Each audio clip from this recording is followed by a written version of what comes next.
Friends, आज का हमारा टॉपिक है definitions of acid and base. साथ ही साथ आज हम लोग पढ़ने वाले हैं properties of acid and base. तो आज हम लोग पहले बात कर लेते हैं कि कौन कौन सी थ्योरीज हैं जो हमें एक्सप्लेन करेंगी कि एसिड क्या होता है एंड बेस क्या होता है। तो अगर हम लोग बात करते हैं सबसे पहली थ्योरी की, तो यह है हमारा आर्हीनियस कंसेप्ट। अगर हम लोग बात करें इस कंसेप्ट की, तो ये जनरल डेफिनेशन भी देता है कि एसिड क्या होता है एंड बेस क्या होता है। तो अगर हम लोग बात करें कंसेप्ट ऑफ आर्हीनियस की, तो आर्हीनियस हमें कहता है कि कोई भी ऐसा सब्सटेंस जो हम लोगों को H पॉजिटिव प्रोवाइड करता है उसे हम लोग कह देते हैं एसिड, और कोई भी सब्सटेंस जो हम लोगों को OH नेगेटिव प्रोवाइड करता है उसे हम लोग कह देंगे बेस। तो ये बहुत जनरल डेफिनेशन है एसिड एंड बेस की, जिसको हम लोग बुक्स में नॉर्मली पढ़ते हैं। तो यहाँ पर एक बात को और ऐड कर लेते हैं कि H positive and OH negative तब दिया जाएगा जब हम लोग एसिड या बेस को वाटर में डिसॉल्व करते हैं। तो हम लोग लिख सकते हैं फॉर एग्जाम्पल HCl, ये हमको वाटर में डिसॉल्व होने के बाद हमको प्रोवाइड करेगा H पॉजिटिव Cl नेगेटिव। और साथ ही साथ अगर बात करें OH नेगेटिव की, तो for example NaOH sodium hydroxide, ये जब वाटर में डिसॉल्व होता है तो हमें प्रोवाइड करता है Na positive plus OH negative. तो हम कह सकते हैं कि एसिड वाटर में डिसॉल्व होने के बाद H पॉजिटिव प्रोवाइड करता है एंड बेस वाटर में डिसॉल्व होने के बाद OH नेगेटिव प्रोवाइड करता है। अब हम बात करते हैं नेक्स्ट कंसेप्ट की, दैट इज लॉरी-ब्रॉन्स्टेन कंसेप्ट। अगर हम लोग बात करें इस कंसेप्ट की, तो यहां पर ये हमें कहते हैं कि कोई भी ऐसा सब्सटेंस जो प्रोटॉन का डोनर होता है, तो यहां हम लोग वर्ड यूज करने वाले हैं प्रोटॉन का डोनर सब्सटेंस। तो उस सब्सटेंस को हम लोग कह देते हैं कि ये होते हैं हमारे एसिड, एंड कोई सब्सटेंस जो प्रोटॉन का एक्सेप्टर है उसे ये कह देते हैं बेस। तो यहां पर हम लोगों ने एक ही वर्ड यूज किया है, दैट इज प्रोटॉन। तो जो प्रोटॉन को डोनेट कर रहा है उसे हम लोग कह देंगे एसिड, और जो प्रोटॉन को एक्सेप्ट कर रहा है उसे हम लोग कह देंगे बेस। यहां आप देखेंगे कि H पॉजिटिव जो होता है वो भी एक प्रोटॉन ही है। तो अगर हमें ब्रॉन्स्टेन कंसेप्ट को याद करना है तो बहुत मुश्किल नहीं है, जो भी आर्हीनियस कंसेप्ट में कहा गया है बस वहां पर H पॉजिटिव वर्ड यूज किया गया है और ब्रॉन्स्टेन के अंदर सभी प्रोटॉन की बात की गई है। तो प्रोटॉन डोनेशन जहां पर होता है वो होंगे हमारे एसिड, और जो उसे एक्सेप्ट करेंगे वो हो जाएंगे हमारे बेस। यहां हम लोग एक एग्जांपल ले लेते हैं, for example HNO2। For example हम लोग लेते हैं HNO2। तो ये एग्जांपल है हमारा ब्रॉन्स्टेन एसिड का, और एग्जांपल लेते हैं अगर बेस के लिए तो PO4 3 नेगेटिव। इसके अलावा भी हमारे पास बहुत सारे एग्जांपल्स हैं। हम लोगों ने एक जनरल एग्जांपल लिया है, आप देखेंगे यहाँ पर PO4 के ऊपर 3 नेगेटिव चार्ज है। क्योंकि यहाँ पर 3 नेगेटिव चार्ज है तो इस चार्ज को बैलेंस करने के लिए हम लोग इसको इतना ही H पॉजिटिव चार्ज अगर प्रोवाइड करते हैं तो ये चार्ज न्यूट्रल हो जाएगा, और ये हमें इसका कॉन्जुगेट एसिड प्रोवाइड करेगा, जिसके बारे में हम लोग अभी आगे बात करने वाले हैं। नेक्स्ट आप देखेंगे कि HNO3, ये हम लोगों ने पढ़ रखा है कि नाइट्रिक एसिड होता है। तो अगर ये यहाँ पर एक ऑक्सीजन को और एक्सेप्ट कर लेता है, तो हमें पता है ऑक्सीजन के ऊपर होता है नेगेटिव चार्ज। हम कह सकते हैं कि ऑक्सीजन जो है एज अ इलेक्ट्रॉन यहाँ पर ऐड हो रहा है, और हम लोग यहाँ पर प्रोटॉन के डोनर की बात कर रहे हैं। तो अगर इसमें एक ऑक्सीजन को और ऐड कराते हैं तो ये बन जाएगा नाइट्रिक एसिड। नेक्स्ट हम लोग बात कर लेते हैं लुईस कंसेप्ट की। आगे आने वाले चैप्टर्स में हमारे पास लुईस का डायग्राम भी आएंगे, तो इसीलिए लुईस कंसेप्ट को जानना भी बहुत जरूरी है। अगर हम लोग बात करते हैं लुईस कंसेप्ट की, तो अकॉर्डिंग टू लुईस कोई भी ऐसा सब्सटेंस जो इलेक्ट्रॉन डेफिशिएंट होता है, जिसका सेंट्रल एटम इलेक्ट्रॉन डेफिशिएंट होता है, उसे हम लोग कह देते हैं लुईस एसिड। तो हम कह सकते हैं यहाँ पर सेंट्रल एटम जो होता है वो इलेक्ट्रॉन डेफिशिएंट होता है। डेफिशिएंट से यहाँ पर हमारा मतलब है कि उसके आउटर मोस्ट शेल को पूरा होने के लिए सेंट्रल एटम के आउटर मोस्ट शेल को पूरा होने के लिए जितने इलेक्ट्रॉन की रिक्वायरमेंट होती है वो उसके पास प्रेजेंट नहीं होते हैं। नेक्स्ट हम लोग बात करते हैं अगर बेस की, तो लुईस कहता है कि कोई भी ऐसा सब्सटेंस जो इलेक्ट्रॉन रिच होता है वो होते हैं हमारे लुईस बेस। फॉर एग्जाम्पल यहां पर आप देखेंगे, एक एग्जाम्पल लेते हैं AlCl3। तो यहां आप देखेंगे सेंट्रल एटम की अगर हम लोग बात करें तो यहां पर सेंट्रल एटम है हमारा एल्यूमिनियम। एल्यूमिनियम का एटॉमिक नंबर होता है 13, इलेक्ट्रॉनिक कॉन्फ़िगरेशन होती है 2, 8 एंड 3। यहाँ पर आप देखेंगे कि आउटर मोस्ट शेल के अंदर 3 इलेक्ट्रॉन है। और अभी हम लोग जब फर्दर इस क्लास में आगे पढ़ेंगे तो हम यहाँ पर बॉन्डिंग के बारे में पढ़ेंगे। वहां आपको बताया जाएगा कि इन 3 इलेक्ट्रॉन के साथ किस तरीके से इस एल्यूमिनियम ने क्लोरीन से रिएक्शन करके इलेक्ट्रॉन को गेन एंड लॉस किया है। अगर हम लोग बात करते हैं यहाँ पर एल्यूमिनियम की, तो अगर क्लोरीन इसको 3 इलेक्ट्रॉन प्रोवाइड भी करा देगा तब भी इसके आउटर मोस्ट शेल में 6 ही इलेक्ट्रॉन हो पाएंगे। जबकि हमें पता है कि किसी भी एक सेंट्रल एटम के आउटर मोस्ट शेल को कंप्लीट होने के लिए 8 इलेक्ट्रॉन चाहिए होते हैं, जो कि ये किसी भी तरीके से पूरे नहीं कर पा रहा है। तो इसीलिए ये इलेक्ट्रॉन डेफिशिएंट कहलाएगा। और अगर ये इलेक्ट्रॉन डेफिशिएंट है तो हम कह देंगे कि ये एक एसिड है। अब हम लोग बात कर लेते हैं कुछ और एग्जांपल्स की लुईस बेस की फॉर्म में। तो अगर कोई भी substance central atom electron rich होता है तो उसे हम कहते हैं कि ये लुईस का बेस है। For example H2O। यहां पर अगर हम लोग H2O की बात करें तो बॉन्डिंग कुछ इस तरीके से होती है।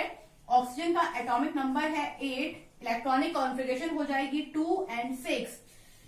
ऑक्सीजन के आउटर मोस्ट शेल में 6 इलेक्ट्रॉन है। अभी मैंने बात की कि सेंट्रल एटम को पूरा होने के लिए 8 इलेक्ट्रॉन की रिक्वायरमेंट है। तो यहाँ पर ऑक्सीजन एक इलेक्ट्रॉन शिफ्ट कराएगा हाइड्रोजन की तरफ और हाइड्रोजन भी एक इलेक्ट्रॉन शिफ्ट कराएगा ऑक्सीजन की तरफ। सेम पोजीशन, एक इलेक्ट्रॉन हाइड्रोजन का एंड एक इलेक्ट्रॉन ऑक्सीजन का। तो आप देखेंगे यहाँ पर कि ऑक्सीजन ने एक इलेक्ट्रॉन यहाँ प्रोवाइड किया है, एक इलेक्ट्रॉन यहाँ प्रोवाइड किया है, यानी कि 2 इलेक्ट्रॉन। लेकिन यहाँ टोटल है उसके पास 6 इलेक्ट्रॉन। तो यहाँ 2 इलेक्ट्रॉन पेयर और 2 इलेक्ट्रॉन पेयर ये यूज नहीं हुए हैं रिएक्शन में, तो इन्हें हम कह देते हैं अनपेयर्ड इलेक्ट्रॉन। यानी कि हम कह सकते हैं ये एक्सेस अमाउंट ऑफ इलेक्ट्रॉन है ऑक्सीजन के लिए। एक्सेस मतलब यहाँ हम लोग ऑक्सीजन को इलेक्ट्रॉन रिच कह देंगे। तो क्योंकि हमने कहा कि यहाँ ऑक्सीजन इलेक्ट्रॉन रिच है तो इसीलिए ये एग्जाम्पल हो जाएगा लुईस बेस का। तो ये कुछ थ्योरीज थी अबाउट एसिड एंड बेस जो हम लोगों को आगे आने वाली क्लासेस में भी बहुत यूजफुल रहेंगी। अब हम लोग बात कर लेते हैं प्रॉपर्टीज ऑफ एसिड। आने वाली नेक्स्ट वीडियो में हम लोग बेस की प्रॉपर्टी के बारे में बात करेंगे। अभी फिलहाल हम लोग बात कर लेते हैं प्रॉपर्टीज ऑफ एसिड की। अगर हम लोग बात करते हैं नंबर 1 प्रॉपर्टी ऑफ एसिड, तो अगर हम लोग एसिड को रिएक्ट कराते हैं कभी मेटल के साथ तो ये एक कैरेक्टरिस्टिक गैस को रिमूव करती है जिसको हम लोग बोल देते हैं H2 यानी कि हाइड्रोजन गैस। साथ में ये हम लोगों को बना के देगा एक सॉल्ट, मेटल का एक सॉल्ट। फॉर एग्जाम्पल हम यहाँ रिएक्शन कराते हैं H2SO4 react with zinc metal. तो यहाँ पर डिस्प्लेसमेंट रिएक्शन प्रोसीड होगी। ये कंपोनेंट टूटेगा हमारा 2H positive, SO4 2 negative. Zinc metal attack करेगा SO4 2 नेगेटिव के ऊपर, तो कंपाउंड बन के आएगा ZnSO4 प्लस में 2H पॉजिटिव जो है वो फर्दर रिएक्शन करके हमें बना के देगा हाइड्रोजन गैस। ये एक कैरेक्टरिस्टिक प्रॉपर्टी भी है एसिड की। अब यहाँ पर एक चीज को हम और ऐड कर देते हैं। यहाँ पर हाइड्रोजन गैस रिमूव हो रही है, ये कंफर्मेशन हमें किस तरीके से होगा। अगर हमें लेबोरेटरी में कभी कंफर्मेशन करना है कि हाइड्रोजन गैस रिमूव हो रही है तो आपको ध्यान रखना है कि पॉपअप साउंड के साथ अगर कभी कोई गैस रिलीज होती है तो आप ध्यान रखिए कि वो गैस वहां पर हाइड्रोजन है।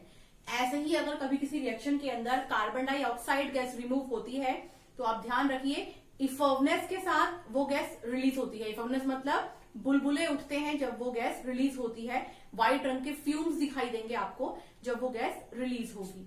अब हम लोग बात कर लेते हैं नेक्स्ट हेडिंग की। तो अगर हम लोग बात करते हैं सेकेंड कैरेक्टरिस्टिक प्रॉपर्टी की, तो एसिड जब भी कभी रिएक्ट करेंगे मेटल के कार्बोनेट के साथ या फिर वो रिएक्शन करते हैं मेटल हाइड्रोजन कार्बोनेट के साथ, इन दोनों में से वो किसी के भी साथ रिएक्शन करेंगे तो वो हम लोगों को सॉल्ट के साथ वाटर प्रोवाइड करेंगे। तो एक एग्जांपल ले लेते हैं। फॉर एग्जांपल हम लोगों ने लिया है HCl react with metal carbonate में हम एग्जांपल ले लेते हैं Na2CO3 सोडियम कार्बोनेट का। तो यहां पर आप लोगों को एक चीज ध्यान रखनी है कि जब भी कभी कार्बोनेट वर्ड आपके पास आएगा, कार्बोनेट वर्ड जब भी कभी रिएक्शन कराने जाएगा तो ये कार्बन डाइऑक्साइड को जनरली अपनी रिएक्शन में बाहर निकालता है। तो यहां हम लोग ऐड कर लेते हैं कि कार्बन डाई गैस भी रिएक्शन में बाहर निकलेगी।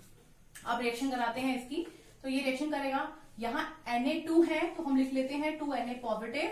हमने इसको आयोनाइज किया है, तोड़ा है पार्टिकल में। ये टूटेगा CO3 के ऊपर 2 नेगेटिव, कंपाउंड तोड़ेंगे ये टूटेगा H positive and Cl negative. अगर आप देखते हैं तो रिएक्शन अभी बैलेंस में नहीं आई है। क्यों? क्योंकि यहाँ पर 2 पॉजिटिव चार्ज है लेकिन यहाँ पर सिर्फ एक ही पॉजिटिव चार्ज है।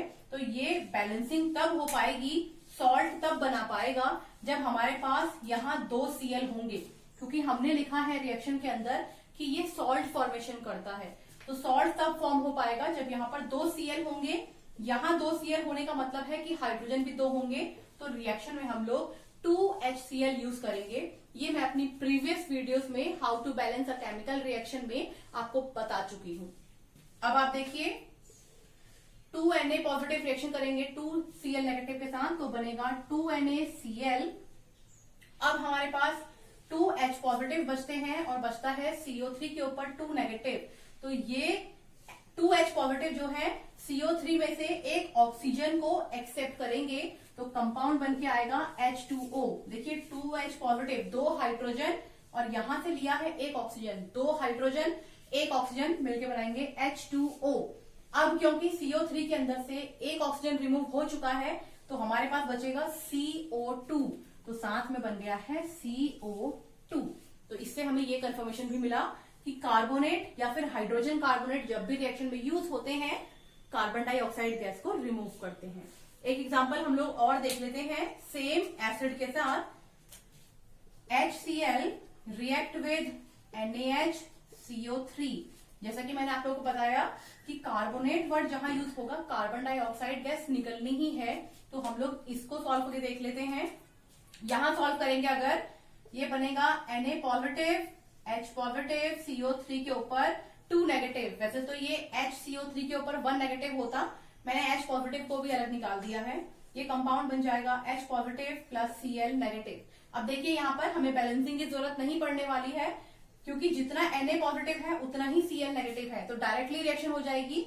हम बोलेंगे कंपाउंड बना हमारा NaCl प्लस एक हाइड्रोजन 2 हाइड्रोजन, यहां से लेगा एक ऑक्सीजन तो मिलके बनाएगा H2O प्लस CO3 में से एक ऑक्सीजन रिमूव हो गया था तो हम लोग कह सकते हैं यहां बचा है CO2 कार्बन डाइऑक्साइड। एक बार फिर ये कंफर्म हो गया है कि कार्बोनेट जब रिएक्शन कराने जाएगा तो कार्बन डाइऑक्साइड गैस को रिलीज करेगा।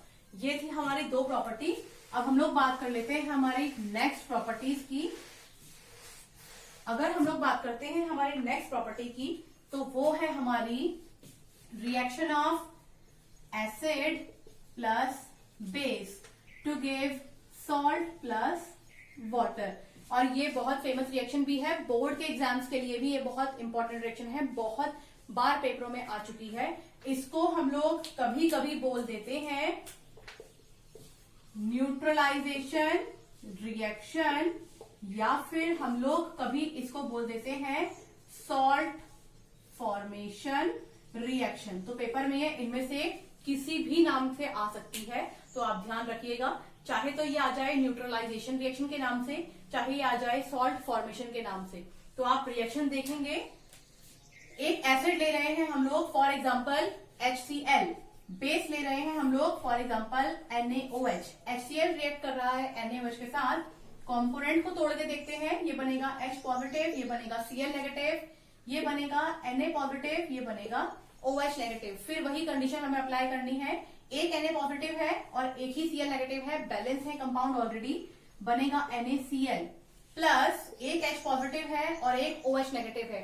ये आपको फर्दर भी ध्यान रखना है। H पॉजिटिव OH नेगेटिव मिलकर बनाते हैं वाटर मॉलिक्यूल। ये ध्यान भी आप लोगों को रखना है कि ये मिलकर बनाते हैं हमारे वाटर मॉलिक्यूल। एक एग्जांपल और देख लेते हैं ऐसा ही। For example H2SO4 plus CaOH का होल ट्वाइस। अगर हम लोग रिएक्शन कराते हैं, ये टूटेगा 2H पॉजिटिव प्लस SO4 के ऊपर 2 नेगेटिव, ये टूटेगा Ca प्लस 2 OH नेगेटिव। तो देखिए 2H पॉजिटिव 2 OH नेगेटिव, मैंने कहा था H पॉजिटिव OH नेगेटिव मिलके बनाते हैं वाटर मॉलिक्यूल, क्योंकि 2H पॉजिटिव 2 OH नेगेटिव है तो 2H2O बन जाएगा। प्लस में हमें बनाना है सॉल्ट, तो आप देखिए सॉल्ट के लिए हमारे पास यहां बचा है Ca2 positive and SO4 2 negative, दोनों तरफ चार्ज सेम है तो रिएक्शन कर जाएगा, कंपाउंड बनेगा CaSO4। तो ये बन गए हैं हमारे सॉल्ट और साथ में बना है वाटर मॉलिक्यूल, इसीलिए हम लोग इस रिएक्शन को सॉल्ट फॉर्मेशन रिएक्शन भी बोल देते हैं। अब हम लोग बात कर लेते हैं हमारी फोर्थ प्रॉपर्टी की, दैट इज अगर कभी ऐसा हो कि एसिड रिएक्ट कर जाता है मेटल के ऑक्साइड के साथ, तो यहां पर भी ये हमारे को सॉल्ट फॉर्मेशन करके देगा। फॉर एग्जांपल देखते हैं HCl प्लस CuO, तो हम लोग इसको तोड़ते हैं, ये बनेगा Cu प्लस 2 प्लस O के ऊपर 2 नेगेटिव, ये कॉम्पोनेंट बनेगा H positive plus Cl negative. अब देखिए यहाँ पर Cu के ऊपर है प्लस 2 चार्ज, लेकिन यहाँ पर Cl के ऊपर है -1 चार्ज। सॉल्ट बनाने के लिए अभी चार्ज बैलेंस नहीं हुआ है, तो हमें बैलेंस करना पड़ेगा। वो हम कैसे करेंगे, यहाँ लगा देंगे 2, यहाँ 2 लगेगा तो यहाँ 2 लगाना पड़ेगा, तो फिर यहाँ 2 लगाना पड़ेगा, इससे हमारी ये रिएक्शन हो जाएगी बैलेंस। अब हम लोग इसको करके देखते हैं, 2Cl नेगेटिव Cu प्लस 2, ये बन जाएगा CuCl2। हम लोगों ने बना लिया है हमारा सॉल्ट, यानी कि एसिड जब मेटल ऑक्साइड के साथ रिएक्शन करते हैं तो वो हमको एक तो बना के देंगे सॉल्ट। अब देखते हैं नेक्स्ट कंपाउंड क्या बन रहा है। 2H पॉजिटिव है और साथ में एक O2 नेगेटिव है। मैंने अभी आपको बताया था 2 हाइड्रोजन जब रिएक्ट करेंगे एक ऑक्सीजन के साथ तो 2H एंड 1 O मिलके बनाएंगे H2O। तो हम कह सकते हैं कि जब भी कभी एसिड रिएक्ट करेंगे मेटल के ऑक्साइड के साथ तो वो अपना एक सॉल्ट प्रोवाइड करेंगे और साथ में प्रोवाइड करेंगे हम लोगों को वाटर का मॉलिक्यूल। आज हम लोगों ने केमिकल प्रॉपर्टीज में फर्स्ट पार्ट पढ़ा है फॉर एसिड। आने वाले नेक्स्ट वीडियो में हम लोग केमिकल प्रॉपर्टी पढ़ेंगे बेस के लिए। आज के लिए इतना ही। अगर आप लोगों के कोई क्वेश्चंस हैं, कुछ क्वेरीज हैं, तो प्लीज आप उसको कमेंट सेक्शन में लिख दीजिएगा, मैं उसके जवाब जरूर दूंगी। Thank you.